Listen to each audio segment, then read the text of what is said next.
Türkiye'den Örgümü Dediniz kanalımdan dünyadaki tüm dostlara selamlar, sevgiler, saygılar. Örgümü Dediniz kanalıma hepiniz hoş geldiniz. Bu videomda sizlere daha önceden motifini yapmış ve anlatmış olduğum bu güzel hırka çalışmasının nasıl yapıldığını anlatmak ve paylaşmak istiyorum. Umarım sever ve beğenirsiniz arkadaşlarım. Motiflerimizin yapımını dediğim gibi daha önceden sizlere anlatmıştım. Yukarıda i yazan yere bastığınızda görebilirsiniz. Ayrıca açıklama kısmına da bırakacağım arkadaşlarım linkini. Oradan tıklayarak da bu motiflerin nasıl yapıldığını görebilirsiniz. Şimdi bu videomda sizlere nasıl birleştirme yaptım motifleri, onları tek tek anlattım arkadaşlarım. İnşallah onu sizlerle paylaşacağım. Umarım sever ve beğenirsiniz. Beğeni ve yorumlarınızı videomun alt kısmında yapabilir. Ayrıca paylaşımda bulunarak daha çok kişilere ulaşımını sağlayabilirsiniz. Videoda belirtmiyorum. Yaklaşık 800 gram siyah ip ve 400 gram civarında batik ip olarak kullandım arkadaşlarım. Şimdi elden ele göre de değişebilir. Onu da söylemeden geçmek istemiyorum. Motifimin benim yaptığım, benim elimin ölçüsüne göre yapmış olduğum motifler yaklaşık 25 santim civarında arkadaşlar. Bu bilgileri de verdikten sonra şimdi gelin bu motifleri birleştirerek bu hırkayı nasıl oluşturduğumuza hemen geçelim arkadaşlarım. Evet arkadaşlar, şimdi bu yan taraflara ve kol altlarına gelecek olan kısım için şöyle iki sıra ben bu rengimle devam ettim. Hem kol altı hem de kenarları rahatlaması için şöyle bakın, bu en son bitirdiğimiz yerden ipimi taktım. Sonra şuradan giriş yapıyorum.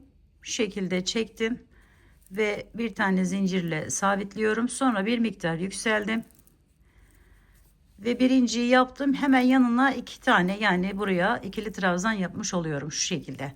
Sonra devam ediyorum üzerinden. Yine aldığımız şuralardan giriş yaparak bir sıra bir kenarını bu şekilde örüyoruz arkadaşlar. Birazdan burayı size tam olarak göstereceğim. Nerelerden bahsettiğimi. Şimdi bunu yapalım. Şöyle ikili trabzan yapıyoruz. Bir gidiyoruz, bir geliyoruz. Başka yapmayacağız. Karşılıklı gelen iki motife. Şöyle devam edelim ve burayı da tamamlayalım.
Şimdi bu köşeye geldiğimizde köşenin içerisinden giriş yapıyoruz ve iki tane yine ikili trabzanımızı yapıyoruz.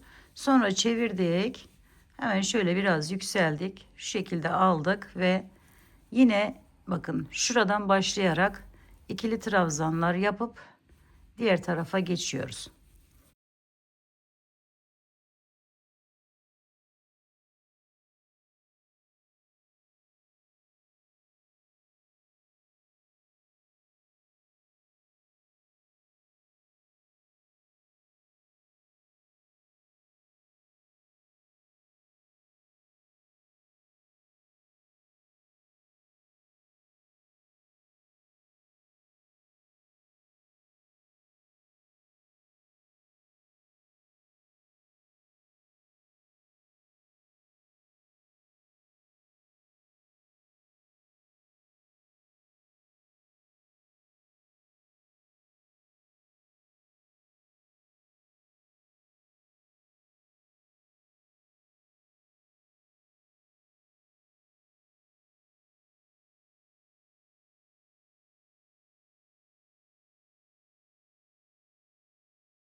Son yerden de giriş yaptım. Bir tane zincir çekiyorum ve kesiyorum.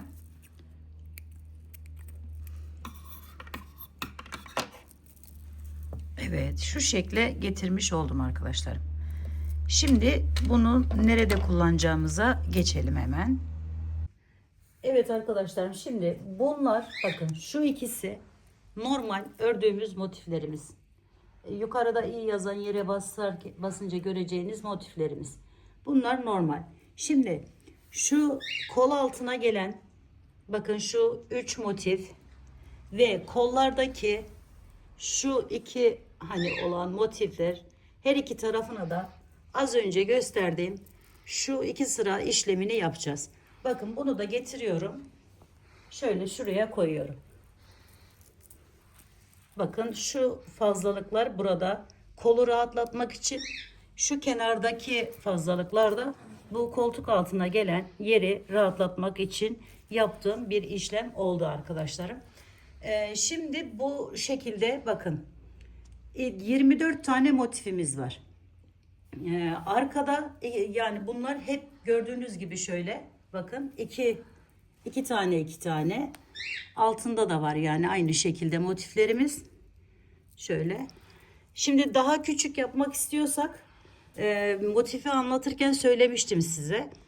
Şu sıranın bir tanesini yapmayabilirsiniz arkadaşlarım. Şuraları yapmayabilirsiniz. Sadece şu kareleştirdikten sonra kesebilirsiniz. Yani şu orta göbek olmak zorunda. 3 tane motif yan yana yapabilirsiniz. Ya da 4 tane yapabilirsiniz. Daha büyükse eğer. Uzunluğunu dilediğiniz kadar uzunlukta yapabilirsiniz motiflerinizi. Bu 40 bedenden 46 beden arası, böyle 40 bedene birazcık böyle salaş durur. Ama 44-46 bedene tam olur diye düşünüyorum arkadaşlarım. Dediğim gibi uzunluğunu isterseniz bir tane daha yapabilirsiniz. Mesela 1, 2, 3, 4 motif, 5 motif şeklinde yapabilirsiniz. Kollarının uzunluğu yeterli diye düşünüyorum. Ucuna sadece böyle birkaç sıra işlem yapacağız, o kadar. Sonra birleşim yaptıktan sonra ise şu ön kısmına düğme bandı olarak da 1-2 sıra böyle birazdan göstereceğim onu da sizlere. O şekilde yapacağız. Aynı şekilde kol uçlarını da bu şekilde de bırakabilirsiniz. Lastik de yapabilirsiniz arkadaşlar. Bu önde kullanacağımız işlemi şu alt kenarlarda da aynı şekilde yapacağız. Çok büyük olmayacak arkadaşlarım. Yani 1-2 sıra, 3 sıra, belki 4 sıra şeklinde yeterli olacaktır. Eğer daha büyütmek istiyorsanız orayı da tabii ki de daha büyük yapabilirsiniz arkadaşlar. Evet, şimdi dizilimi bu şekilde. Bakın buraları şu şekilde yaptığımız zaman şöyle ön yaka kısmı olacak. Şimdi burayı eklerken en önemli yeri ve çok soru alıyorum arkadaşlarım. Arkada 2 motifimiz var. Önde 2 motifimiz var. Burayı eklerken şuradan başlayacağız. Şöyle şu ortasından başlayacağız ve devam edeceğiz. Dolayısıyla burada şöyle bir yaka oyuntusu oluşturmuş olacağız arkadaşlarım. Şu şekilde. Yani burayı yeterli miktarda bırakacağız ve daha sonra devam edeceğiz ekleme işlemine. Buradan itibaren başlayıp devam edeceğiz. Şimdi daha önce videolarımda yapmıştım. Farklı bir teknik kullanacağım birleşim yaparken. Dilerseniz normal düz bir şekilde de ekleme yapabilirsiniz. Şimdi farklı şekilde kullanacağımız için şöyle ben şu üstteki motiflerimi çekiyorum.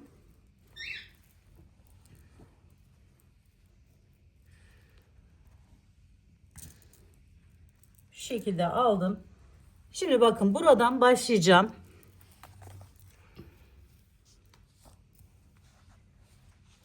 Dediğim gibi normal bir şekilde de ekleme yapabilirsiniz. Bunu ben çok hoşuma gidiyor ve şuraya da uyumlu olduğunu düşündüğüm için bu şekilde yapacağım arkadaşlar. Şöyle giriş yaptım.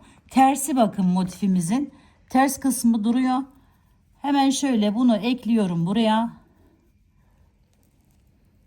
Şöyle 1-2 tane zincir çekiyorum.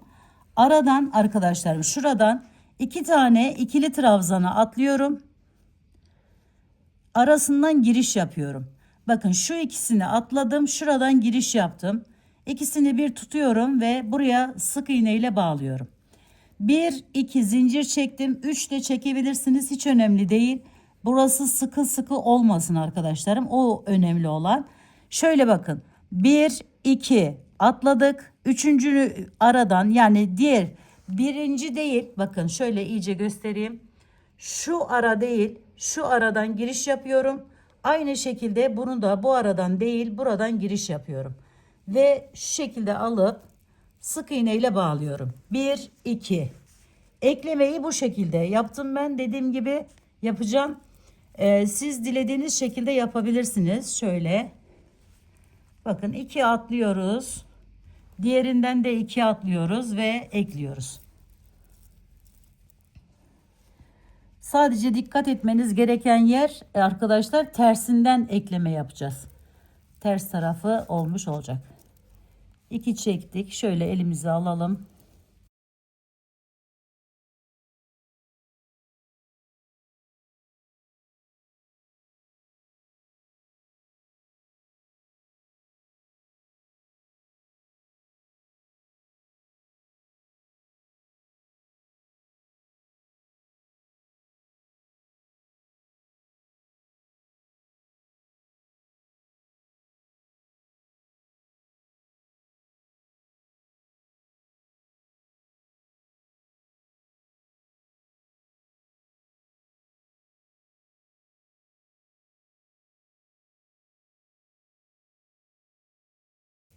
Şimdi bu köşeye geldim, bakın.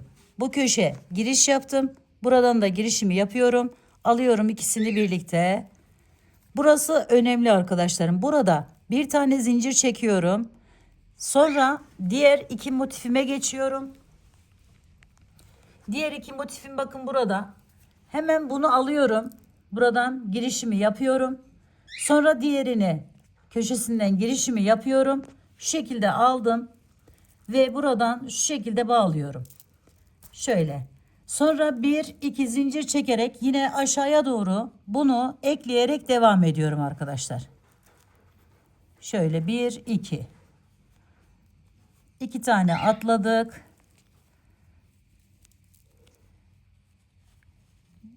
Önce bu şekilde arka kısmı 2 motif olduğu için böyle ekleyerek devam ediyoruz. Evet arkadaşlarım, şimdi gösterdiğim gibi bu şekilde duracak, bakın diğer tarafı. Önce bunu bir ekleyelim. Şu arka kısmını bir oluşturalım. Daha sonra diğer taraflarını ben sizlere göstereceğim. 2 zincir çekiyoruz. Alttan bir tane boşluk atlayıp, yani 2 tane ikili trabzana atlayıp diğerinden devam ediyoruz bu şekilde. Şöyle. Evet, şimdi bunu buraya kadar getirelim. Bu başlangıç, yani en son alt kısmına kadar getirelim. Bu şekilde ekleyerek. Evet arkadaşlarım, bakın şimdi burayı da tamamladık. Şuraya kadar getirdim, bakın. Düz bir çizgi şeklinde. Buradan başladık. Buraya kadar geldik. Şimdi bu son yere geldiğimizde yine sık iğnemizi yaptıktan sonra bir tane zincir çekin ve bir miktar ip bırakıp kesin. Şöyle. Şimdi bunu yaptık. Diğer işlemlerine geçelim. En önemli yeri yakası arkadaşlarım. Bakın şu iki yerimiz yaka olacak. Şöyle ekleyeceğiz. Şimdi bunu da şöyle açtım, bakın. Açtım. Koluna devam edeceğim için koluna şöyle göstereyim, bakın. Kollarını da açtım. Bunu tamamen böyle, hani bilmeyen arkadaşlarım için bu derecede hani göstermek istiyorum. İyice net olarak anlaşılsın diye. Bakın şöyle açtım. Şimdi yaka yerine geldim. Şurası bizim tam orta, ensemizin tam orta kısmını olarak düşünün. Buradan birazcık böyle ense oyuntusu, yani boyun oyuntusu oluşturacağız. Onun için şöyle herhangi bir yerinden, bakın. Ama karşılıklı olacak. Yani aynı hizada olacak burası. Şöyle girişimizi yaptık. Yine az önce yaptığımız gibi arkadaşlar şöyle aldık. Şuradan bakın girişimi yapıyorum. Ve buradan itibaren kolunun ucuna kadar eklememi aynı az önce gösterdiğim gibi yaparak devam ediyorum. 2 zincirimi çektim. Buradan giriş yaptım. Bir tanesini atladım aradan. 1 2. Evet, en önemli yerlerden bir tanesi burası arkadaşlarım. Umarım anlaşılmıştır. Böyle yaka ense oyuntusu bıraktıktan sonra ekleyerek devam ediyoruz.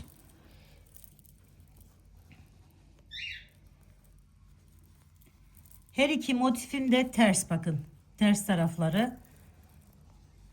Bunu şuraya kadar bir ekleyelim. Daha sonra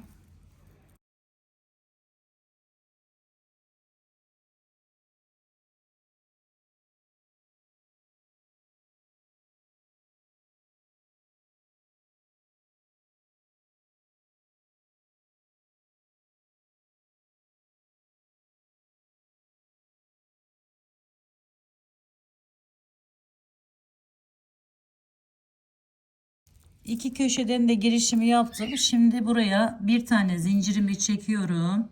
Şöyle gevşek bir şekilde ve diğerine geçiyorum arkadaşlar. Bakın, diğer iki motife, kola giden iki motife geçiyorum.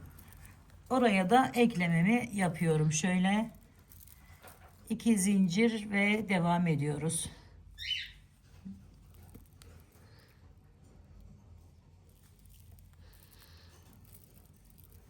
Şimdi bunu buraya kadar, yani kol ucuna kadar getiriyoruz. Aynı az önce yaptığımız gibi burada ipimizi tekrar kesiyoruz. Evet arkadaşlar, şimdi bakın, bu yaka kısmından başladığımız yerimizi, ekleme işlemimizi kol ucuna kadar getirdik. Evet, şimdi şunu ekleyeceğim. Şöyle yine aynı şekilde arkadaşlar, eklemelerde hiçbir değişiklik yok. Hepsini şöyle köşeden girişimi yaptım. Burayı yapalım ki şu ön taraftaki görüntüyü net olarak görün arkadaşlar. Şöyle yapalım.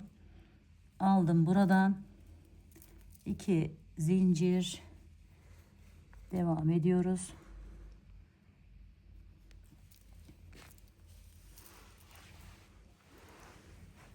Tersinden çalışıyoruz. Motiflerimizin tersinden.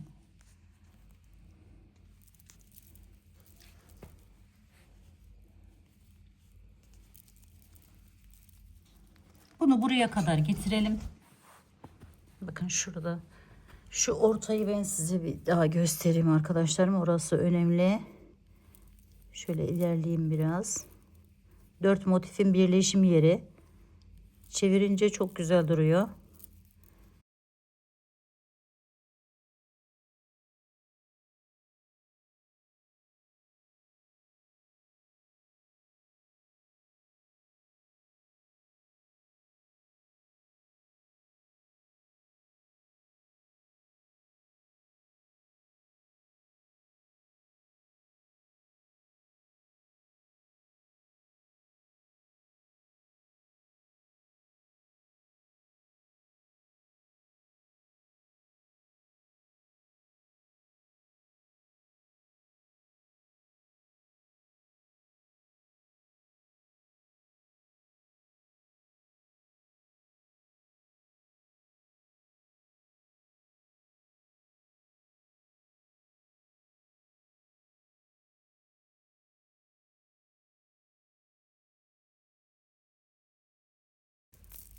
Evet, şimdi bakın, 4 tane motifin birleşim yeri. Şu ilk eklediğim şimdi 2 motifim. Buradan girişimi yaptım şöyle. Şimdi 2 zincir çekiyorum. Önceden 1 çekiyorduk, şimdi 2 çekiyoruz. Ve bunun üzerinden atlıyorum. Diğer 2 motifimin, bakın, köşelerinden girişimizi yapıyoruz. Şöyle aldık ve yine 2 zincir, bir sık iğne ile devam ediyoruz. Alttan bir atlayıp boşluk. Evet, böyle yaparak sona kadar devam edelim. Evet arkadaşlar, şimdi buraya geldim. bitirdim, tamamladım. Şöyle burada bırakıyorum. Kol kısmını tamamlamış olduk. Şimdi bu kolu arkadaşlar aynı işlemi, burada yaptığımız aynı işlemi diğer kol içinde yapıyoruz. Şimdi bunu arkadaşlarım şöyle tutuyorum. Bakın tuttum. Şöyle çeviriyorum.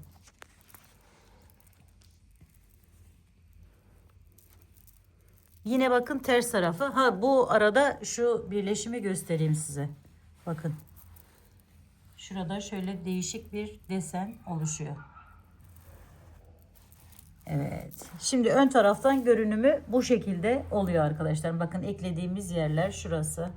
Şurası. Şöyle geliyor. Ve ortada şu görüntüyü elde ediyoruz. Küçük bir detay. Şimdi bunu çevirdik. Yine tersine geçtik. Bakın. Burada kol altını, bu diğer tarafın arkadaşlarım. Diğer yanın. Şu yaka kısmımız burası. Arka kısmına çevrilmiş oldu. Yani burası bizim arka tarafımız. Şimdi buradan başlıyoruz. Yine köşesinden hemen girişimizi yapıyoruz. Şöyle. Buradan başlayarak devam ediyoruz. 1 2 bir atlayıp bir devam ediyoruz. Aynı diğerlerinde yaptığımız gibi. Fazla iplerimizi de bunların arasından gizleyebiliriz. Şöyle.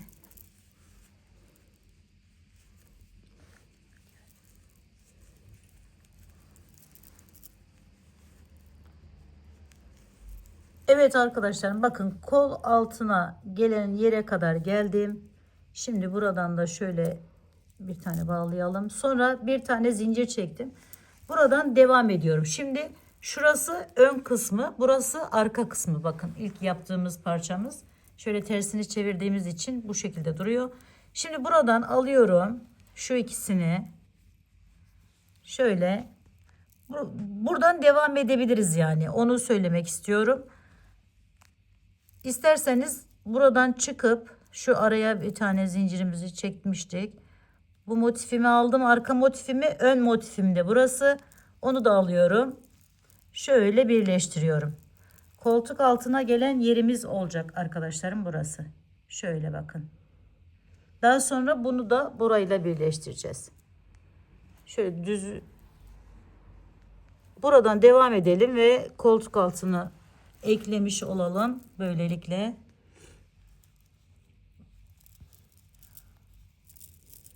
Öyle devam edeceğiz arkadaşlar. Bu 3 motifi bu şekilde ekleyeceğiz. Daha sonra ön tarafına geçeceğiz. Evet, bakın kolumuzu da bu şekilde ekledik. Aynı işlemi diğer kol ve diğer yaka içinde uyguladıktan sonra artık tamamlamış olacağız büyük oranda hırkamızı. Evet, şimdi bu şekilde gösterdiğim gibi eklemeleri yaparak devam edelim arkadaşlar. Evet arkadaşlarım, bakın motiflerimizi tamamen birleştirdim. Şöyle göstereyim. Ve kenar kısımlarına sadece bir sıra olacak şekilde, bakın şöyle bir sıra olacak şekilde belinden alarak yaptığımız bir önden bir arkadan olan ikili trabzanlarımı yaptım. Ve bu görünüme geldi. Evet. Umarım sizler de sevmiş ve beğenmişsinizdir arkadaşlarım. Yapacak olan arkadaşlarıma şimdiden kolaylıklar diliyorum. Örgümü dediniz kanalıma abone olmayı, beğenmeyi, yorum yapmayı, paylaşımda bulunmayı unutmazsanız çok mutlu olurum. Bir dahaki en farklı, en değişik örgü, model ve teknik ve tasarımlarında görüşmek üzere. Hoşça kalın, sağlıkla kalın. Allah'a emanet olun arkadaşlar.